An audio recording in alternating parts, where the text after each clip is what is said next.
మనమొక burger order చేసినప్పుడు మనకు తెలిసింది రెండే విషయాలు. ఒకటి యాప్లో ఆర్డర్ పెట్టడం, 2 ఇంటికొచ్చాక తినడం. కాని ఆ మధ్యలో ఆ ఆర్డర్ చేసే ప్రయాణముంది చూశారా? అదో యాక్షన్ సినిమా లాంటిది. ఒకేసారి వేల మంది నటులు, ఎన్నో మలుపులు, కొన్ని సెకండ్లలోనే తీసుకోవాల్సిన నిర్ణయాలు. ఈరోజు మనం ఆ ప్రయాణాన్ని ట్రాక్ చేద్దాం. అవును. ఒక క్లిక్ వెనక ఉన్న ఈ అద్భుతమైన ప్రపంచాన్ని అర్థం చేసుకోవడానికి మన దగ్గర కొన్ని మ్యాపులున్నాయన్నమాట.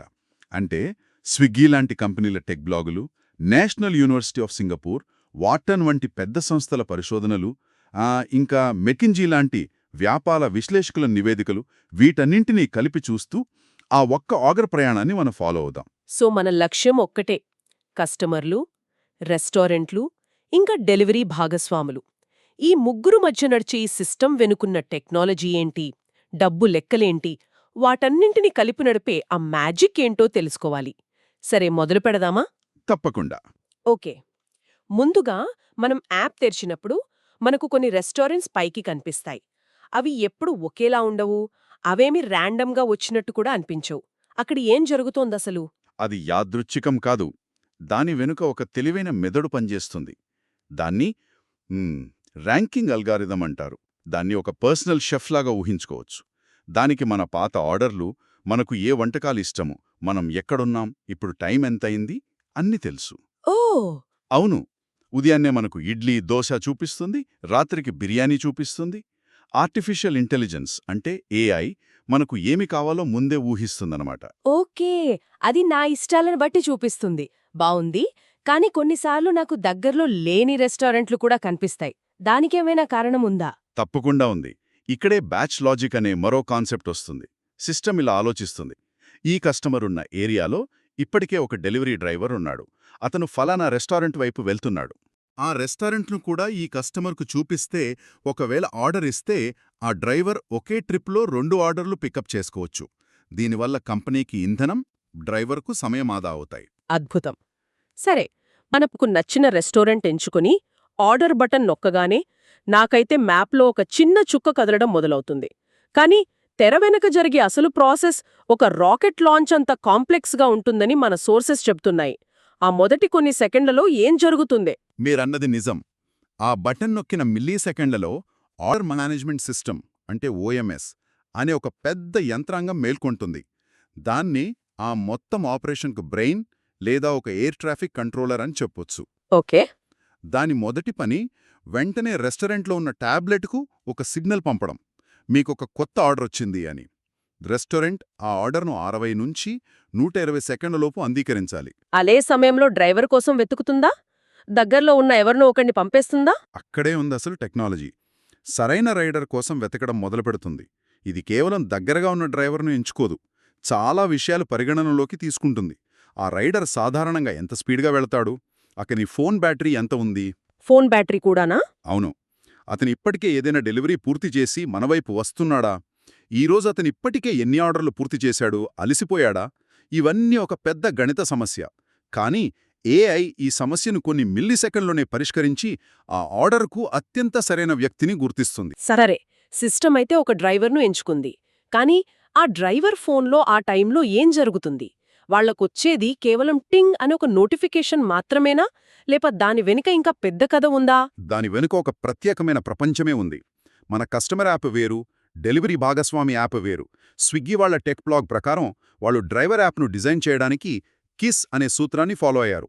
అంటే keep it simple and stupid. వీలైనంత సింపుల్గా ఉంచడం అన్నమాట. ఎందుకని? ఫీచర్లు ఎక్కువగా ఉంటే మంచిదే కదా? మంచి ప్రశ్నే. ఎందుకంటే డ్రైవర్ యాప్ చాలా బరువైన పనులు చేస్తుంది. అది గంటల తరబడి బ్యాక్గ్రౌండ్లో లొకేషన్ను ట్రాక్ చేస్తూ ఉండాలి, ఆర్డర్ వివరాలను సింక్ చేసుకోవాలి.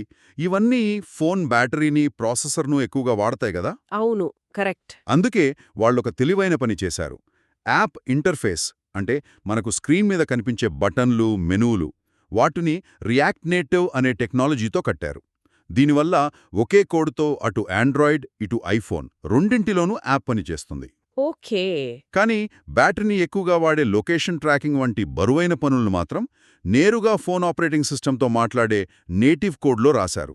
దీనివల్ల యాప్ వేగంగా ఉంటుంది, బ్యాటరీ త్వరగా అయిపోదు. అంటే ఒక నిమిషం, ఇక్కడే మన సోర్సెస్లో ఒక మైండ్ బ్లోయింగ్ విషయం చెప్పారు.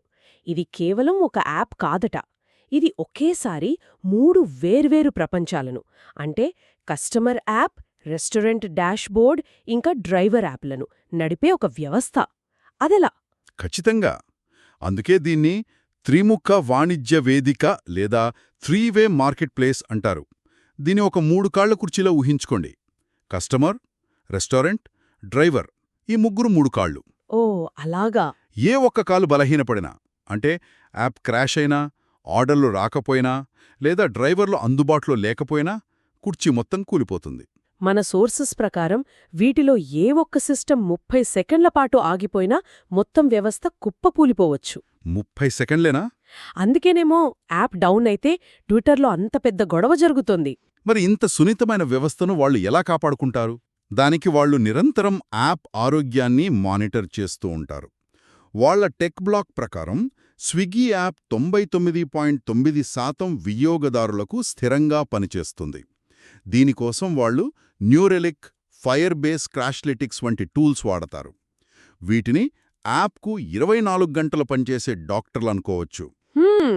ఇవి యాప్ నాడిని, అంటే నెట్వర్క్ స్పీడ్ని నిరంతరం చెక్ చేస్తూ దానికేమైనా జబ్బు చేసిందా, అంటే యాప్ క్రాష్ అయ్యిందా అని చూస్తూ ఉంటాయి.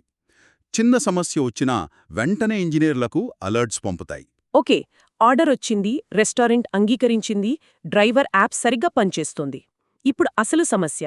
హైదరాబాద్ లాంటి నగరంలో ఒకే సమయంలో వేల ఆర్డర్లు, వేల డ్రైవర్లుంటారు. ఎవరికి ఏ ఆర్డర్ ఇవ్వాలి? ఇక్కడే వాళ్లకు అసలైన ఛాలెంజ్ ఎదురవుతుంది కదా. ఇది అతిపెద్ద సవాలు. దీని స్థాయి అర్థం కావాలంటే చైనాకు చెందిన మీటువాన్ అనే కంపెనీని చూడాలి. వాళ్ళు రోజుకు 6 కోట్ల ఆర్డర్లను నిర్వహిస్తారు. 6 కోట్లా? రోజుకా?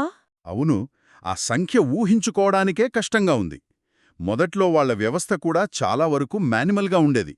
కానీ ఇప్పుడు పూర్తిగా ఆపరేషన్స్ రీసెర్చ్, మిషన్ లెర్నింగ్ ఉపయోగించి గ్లోబల్ ఆప్టిమల్ ఆర్డర్ అసైన్మెంట్ అనే వ్యవస్థగా మార్చారు. ఈ మార్పు వల్ల వాళ్ళ డెలివరీ సమయం 21%, ప్రయాణ దూరం 24% తగ్గింది. ఆగండి ఆగండి, వాళ్ళు వాడే ఒక టెక్నిక్ గురించి మన సోర్సెస్లో చదివినప్పుడు నాకు అస్సలు అర్థం కాలేదు. వేగంగా డెలివరీ చేయడానికి అసైన్మెంట్ను ఆలస్యం చేస్తారట. ఇది వినడానికే వింతగా ఉంది. స్పీడ్గా పంపాలంటే వెంటనే డ్రైవర్ను పంపాలి కదా. దీని వెనక లాజిక్ ఏంటి? మీ ఆశ్చర్యం సహజమే, కానీ దాని వెనుక చాలా లోతైన లాజిక్ ఉంది. దీనిని మార్కెట్ థిక్నింగ్ అంటారు. ఒక్కోసారి డ్రైవర్ను కేటాయించడానికి కొన్ని క్షణాలు లేదా నిమిషం పాటు ఆగడం వల్ల పెద్ద ప్రయోజనముంటుంది. ఎలా? ఆ ఆలస్యం ఎక్కడ జరుగుతుందంటే రెస్టారెంట్ ఫుడ్ ప్రిపేర్ చేసే టైంలో. ఎఫ్పిటి అంటారు కదా, ఫుడ్ ప్రిపరేషన్ టైం. డ్రైవర్ ఎలాగూ రెస్టారెంట్ దగ్గర వేచి ఉండాలి. ఆ సమయంలోనే సిస్టమ్ కూడా వేచి చూస్తుంది. కొత్త డ్రైవర్లు మార్కెట్లోకి, అంటే సిస్టంలోకి వస్తారు. అప్పుడు సిస్టంకు ఎక్కువ ఆప్షన్లు దొరుకుతాయి. ఉదాహరణకు, మీరు ఆర్డర్ చేసిన రెస్టారెంట్ పక్క అపార్ట్మెంట్ నుండే మరో ఆర్డర్ రావచ్చు. ఇప్పుడు సిస్టమ్ ఒకే డ్రైవర్కు ఈ 2 ఆర్డర్లు అప్పగించగలదు. దీన్నే బ్యాచింగ్ అంటారు. మొదట్లోనే మీ ఆర్డర్కు డ్రైవర్ను కేటాయించుంటే ఈ అవకాశం ఉండేది కాదు. అద్భుతం. అంటే ఇది వేగంగా నిర్ణయం తీసుకోవడం కాదు, సరైన సమయంలో సరైన నిర్ణయం తీసుకోవడమన్నమాట. ఒకే దెబ్బకు 2 పిట్టలు. సరిగ్గా. అయితే దీనికొక సరైన ఆలస్య స్థాయి, అంటే ఆప్టిమల్ డిలే లెవెల్ ఉంటుంది. అస్సలు వేచి ఉండకపోవడం అసమర్థం. మరీ ఎక్కువసేపు వేచి ఉంటే డెలివరీ లేట్ అయిపోతుంది. ఈ బ్యాలెన్స్ కనుగొనడమే అసలు టెక్నాలజీ. దీనికోసం, అంటే ఈ ఎఫ్పిటిని ఖచ్చితంగా అంచనా వేయడానికి XGBoost వంటి మెషీన్ లెర్నింగ్ మోడళ్లను వాడతారు. అది ఒక రెస్టారెంట్ ఒక ప్రత్యేక వంటకాన్ని రోజులోని సమయాన్ని బట్టి ఎంతసేపట్లో సిద్ధం చేస్తుందో ఊహిస్తుందన్నమాట. ఇప్పటివరకు మనం మాట్లాడుకునేదంతా వేగం, సామర్థ్యం, సమయం ఆదా చేయడం గురించే అనిపిస్తుంది. అంటే ఈ కంపెనీల ఏకైక లక్ష్యం ఆర్డర్ను వీలైనంత వేగంగా, తక్కువ ఖర్చుతో మన ఇంటికి చేర్చడమేనా? ఇంకేమీ పట్టించుకోవా? అది ఒకప్పుడి మాట. కాని ఇప్పుడు అలా చేస్తే సరిపోదని వార్టన్ పరిశోధన స్పష్టంగా చెబుతోంది. ఇది ఒక బహుళ లక్ష్యాల, అంటే మల్టీ ఆబ్జెక్టివ్ సమస్య. ప్లాట్ఫామ్ ఆ 3 కాళ్ల కుర్చీలోని ప్రతి కాళ్ళు యొక్క లక్ష్యాలను సమతుల్యం చెయ్యాలి. లేకపోతే కుర్చీ విరిగిపోతుంది. కావాలి, వాళ్లు వెతుకుతున్నది దొరకాలి. 2 రెస్టారెంట్. వాళ్లకు సేల్స్ పెరగాలి, కానీ అంతకంటే ముఖ్యంగా న్యాయమైన అవకాశం దొరకాలి. అల్గోరిథం ఎప్పుడూ పాపులర్ రెస్టారెంట్లనే చూపిస్తే కొత్తగా మొదలుపెట్టిన చిన్న రెస్టారెంట్లకు వ్యాపారమే ఉండదు కదా. అవును, నిజమే. 3. డ్రైవర్.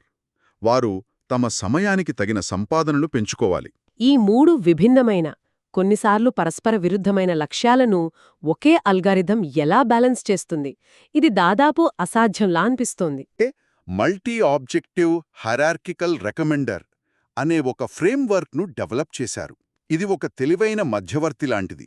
ఇది కేవలం వినియోగదారుడు ఆర్డర్ ఇస్తాడా లేదా అని మాత్రమే చూడదు.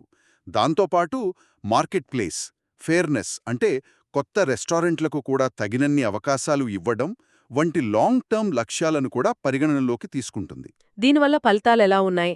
ఫేర్నెస్ చూడటం వల్ల కంపెనీకి లాభాలు తగ్గుతాయి కదా? ఆశ్చర్యకరంగా తగ్గలేదు. ఈ సమతుల్య విధానం వల్ల ప్రయోగాలలో వారానికి 1.5 మిలియన్ల అదనపు ఆదాయం వచ్చినట్లు తేలింది. ఎందుకంటే ప్లాట్ఫామ్లో ఎక్కువ రకాల రెస్టారెంట్లుంటే వినియోగదారులకి ఎక్కువ ఆప్షన్స్ దొరుకుతాయి. వారు ప్లాట్ఫామ్ను వదిలి వెళ్లకుండా ఉంటారు. అద్భుతమైన టెక్నాలజీ, స్మార్ట్ అల్గోరిథమ్స్ అందర్నీ బ్యాలెన్స్ చేస్తున్నారు. అంతా బాగుంది. అంటే ఈ కంపెనీలు విపరీతంగా డబ్బు సంపాదిస్తున్నట్టేనా? ఇక్కడే అసలు కథలో అతిపెద్ద ట్విస్ట్ ఉంది. నిజానికి కాదు. మెక్కిన్జీ నివేదిక ప్రకారం ఈ మార్కెట్ విలువ 150 బిలియన్లకు పైగా ఉన్నప్పటికీ 1-2 మినహా ప్రపంచవ్యాప్తంగా ఈ ప్లాట్ఫాములో లాభదాయకంగా లేవు. ఒక్క నిమిషం. 150 బిలియన్ల మార్కెట్? ఇంకా లాభాల్లేవా? ఇది నమ్మశక్యంగా లేదు.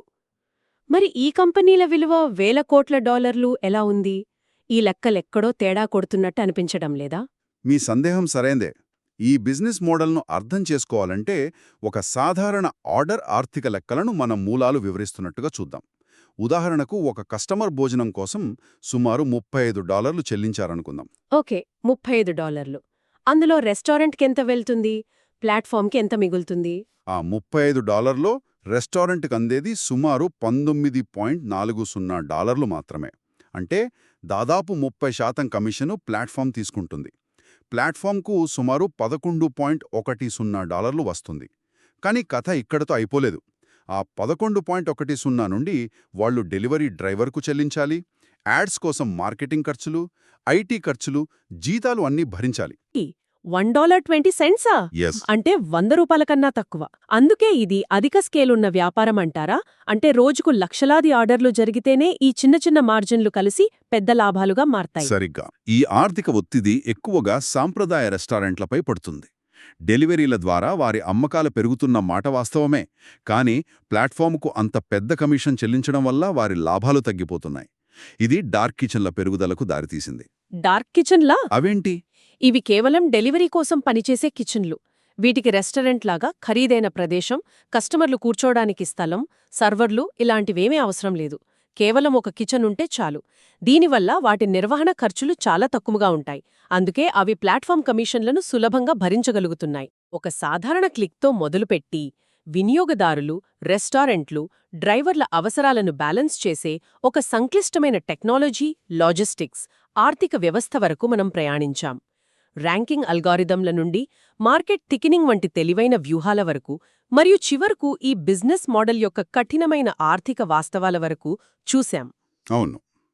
ప్రతి ఆర్డర్ వెనుక వేగం, సామర్థ్యం, న్యాయం మరియు లాభదాయకత మధ్య ఒక సూక్ష్మమైన బ్యాలెన్సింగ్ యాక్ట్ నిరంతరం జరుగుతూనే ఉంటుంది.